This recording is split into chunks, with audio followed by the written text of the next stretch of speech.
we're here to announce an arrest, but before I do that, I always start with that human element. I spoke to Takeoff's mother early this morning, and my prayers, and I ask that all our prayers continue to go out to her and his entire family, his close friends, the city of Atlanta, and all of Takeoff's fans around the world. We lost a good man, and I didn't have the pleasure of meeting him, but everybody, the hundreds of people that I talked to, spoke on what a great individual he was. We have a special relationship with the city of Atlanta. I want to make sure that stays intact. I want to thank them, the family, and everybody else for patience, allowing us to work through the evidence and the facts, which is most important. I also want to thank our investigators. Here today, Sergeant Michael Barrow, Lieutenant Barnes, Investigator Ross Watson, and also from the DA's office, Ruben Perez and Matt Gilliam, who's worked very hard on this case. All of our individuals, our divisions, our homicide division, thank you. People don't know the hard work that they do behind the scenes, the number of hours that they're away from their family members. So also the gang division, our federal partners, FBI, state partner DPS, and ATF. Everybody took a role in this investigation.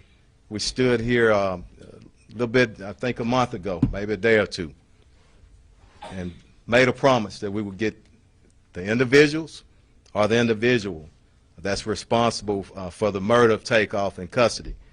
So yesterday evening, we arrested Patrick Xavier Brown, 33 years old. He was charged with the murder of Takeoff. Brown was arrested again yesterday evening in the 14700 block of Sterling Green Boulevard. It's located on the east side of Texas. I'm sorry, of Houston. Again, Cameron Joshua, 22 years old, was arrested on November the 22nd for felon in possession of a weapon. I'm going to turn it over to the mayor right now, and after that, we're going to bring up the investigators and then the district attorney's office, and then Commander Garcia will translate for us in Spanish. Thank you. Thank you, Chief. And look, let me thank your entire team and all of your law enforcement partners that have been working on this case. Let me thank the prosecutors from the DA's office.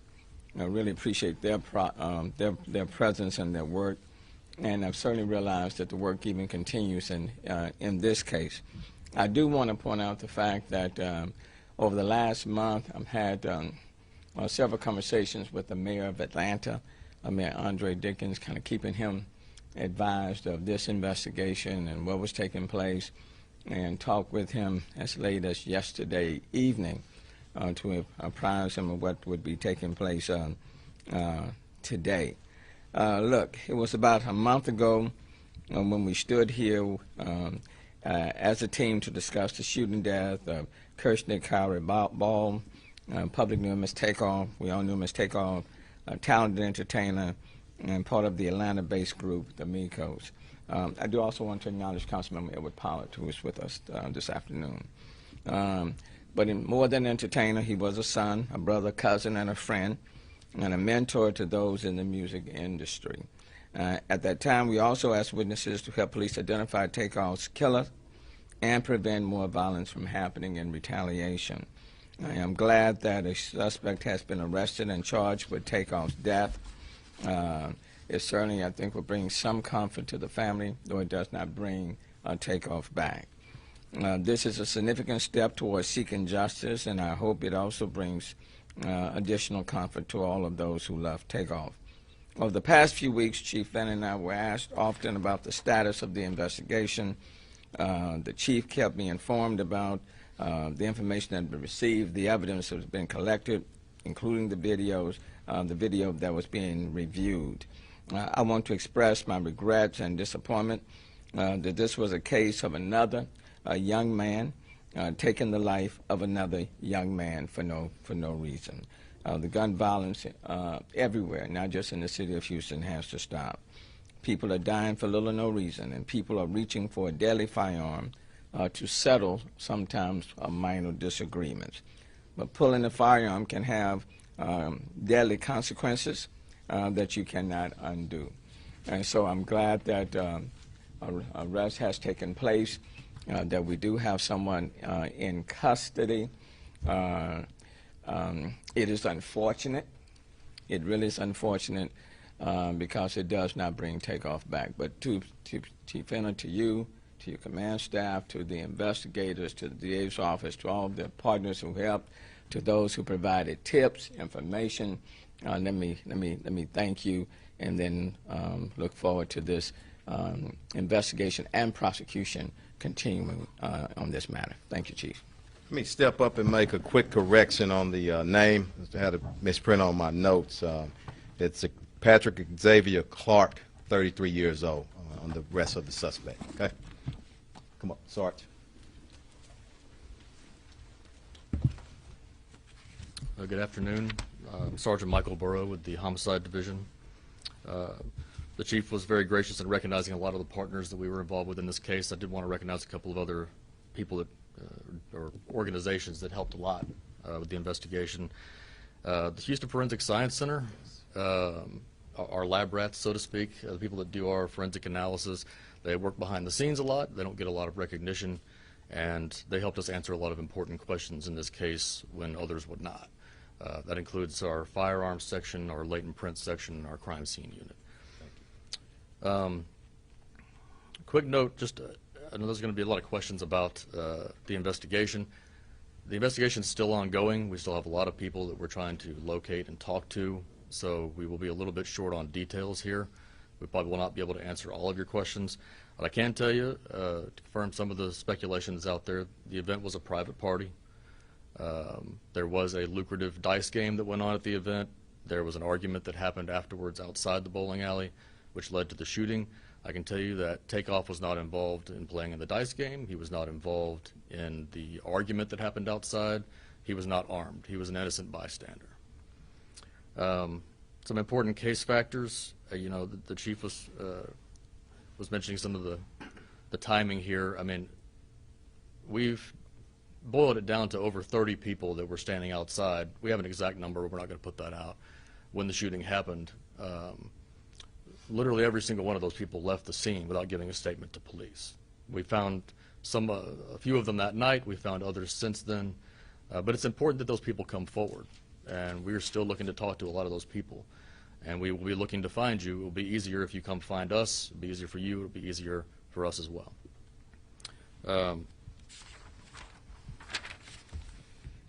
Essentially we had to rely on a large volume of video surveillance evidence that came in, and cell phone videos and audio, things that surfaced over time in some cases that weren't available immediately. We had to sift through all of that and use physical evidence and use shooting reconstruction and confirm a lot of our ballistic evidence, what weapons were involved, things of that nature. And through that, we were able to deduce that Patrick Clark is the lethal shooter in the case. And that's why he's being charged with murder. Thank you, Sarge. Up to the DA's office. Thank you, Chief. Thank you. Thank you, Mayor. My name is Ruben Perez, and I am a Bureau Chief of the Special Crimes Bureau. My bureau was in charge of this investigation at the DA's office. I want to thank the prosecutors in my bureau for working extremely hard, and I really want to thank the HPD organization for all the work and the collaborative effort they put into this case along with the DA's office. And I also want to thank our federal partners for their help. I want to thank everybody who was involved in this case. I want to echo what the mayor said. I want to echo what Chief Fenner said, and I want to echo what the investigator said, that it took a lot of effort, a lot of work, a lot of patience, but we arrested this defendant. We look forward to prosecuting this case, and I want to send our sympathies to the family. And we look forward to prosecuting this case, and we'll see everybody in court. Thank you.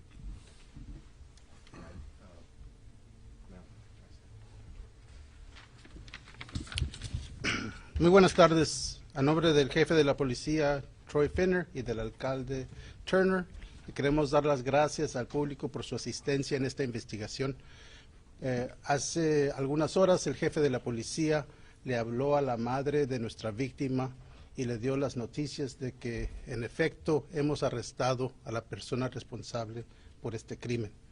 El individuo se llama Patrick Xavier Clark, de 33 años de edad. Fue arrestado anoche.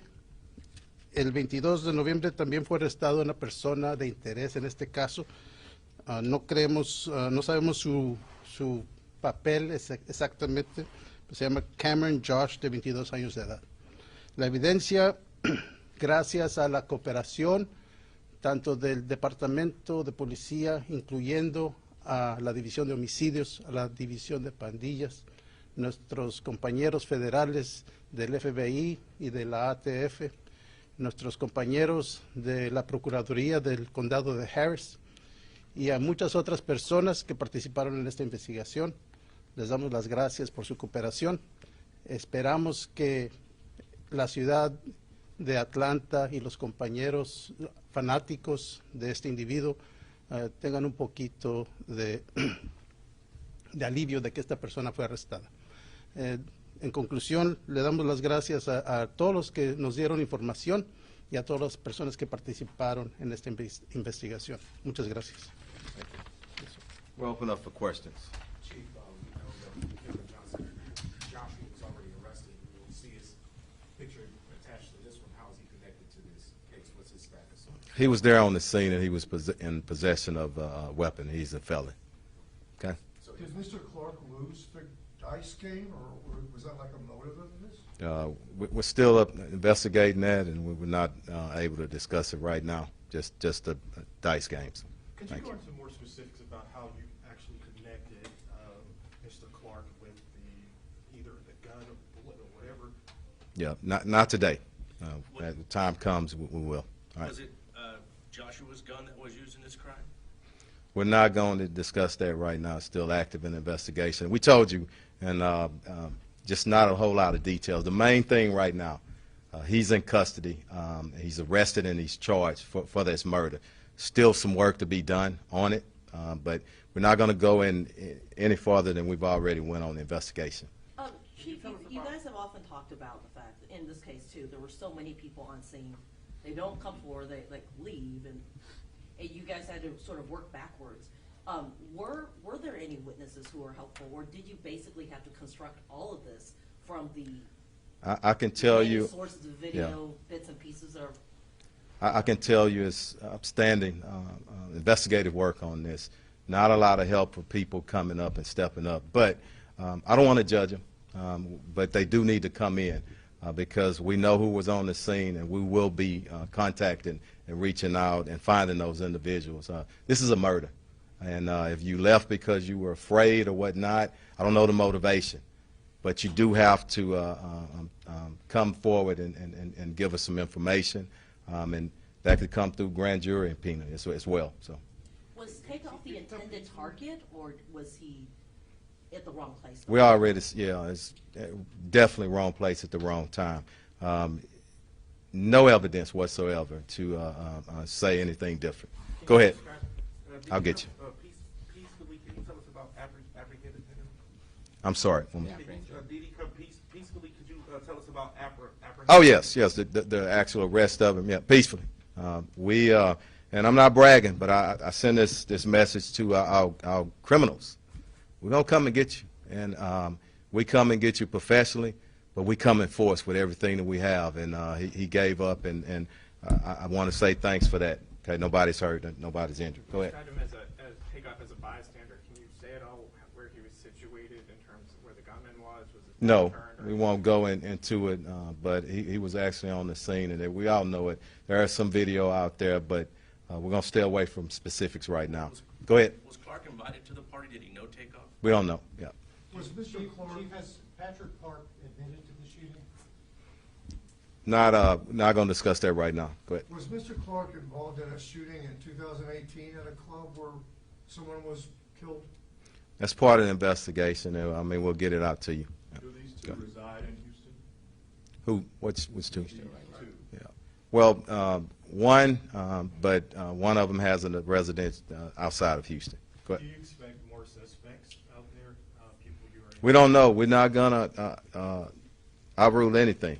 We're gonna go where the facts and the evidence lead. And you remember what I said: suspect are suspects, and we're gonna leave no stone unturned. And everybody family deserve that. And I want to say this, and we're going to probably do just a few more questions, and we're going to leave. The guy work to do.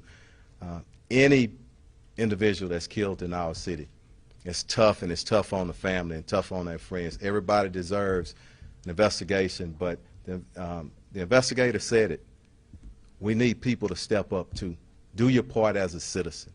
And if you see something, you need to say something. Don't let the fear paralyze you. Step up and say something, and we're all better and safer because of that. One more. Chief, was he about to flee or leave town? Is that why you guys moved in last night, or what can you tell us about? I don't want to go into any details on that, but we suspect you. We'll have our eyes on you. Mr. Mayor, can I ask you, of course this is a national, if not a worldwide story. What message do you want to send to the broader community about this case and this situation? Well, the one message is, number one, you can't come and commit murder in this city and expect to not get caught. Quite frankly, guns will kill. And if you use a weapon in the heat of the moment, or whatever the facts may be, if you fire it, you can have deadly consequences. And then someone can either be seriously wounded, or someone, in this case, like Takeoff, can lose his life. And you heard the investigator say he was an innocent bystander. But regardless of whether you are an individual that's a celebrity or you're not a celebrity at all, we are going to investigate every case with the greatest degree of intensity, utilizing all available resources to find who the person was or who the persons were. The other point that I will make is that if you have 30 people that are in that setting, and one of those persons, for example, in this case like was Takeoff, was killed, everybody else has a responsibility to contribute to finding out who did it. So I don't give anybody an out. If you were there and you saw something and you know something, you don't get a pass. Everybody has to take a responsibility. And then lastly, I will simply say there are just too many young men. And I'm going to be even a little bit even more specific. There are too many young men of color who are killing other young men of color. And that has to stop. That has to stop. So this is unfortunate. You have a young man, I think 33 years old, is the suspect here. And Takeoff was under the age of 30. Okay? So all families are impacted in this situation. But if you commit a crime in this city, we are going to expend all available resources to find you. Okay? All right. Thank y'all. Thank you.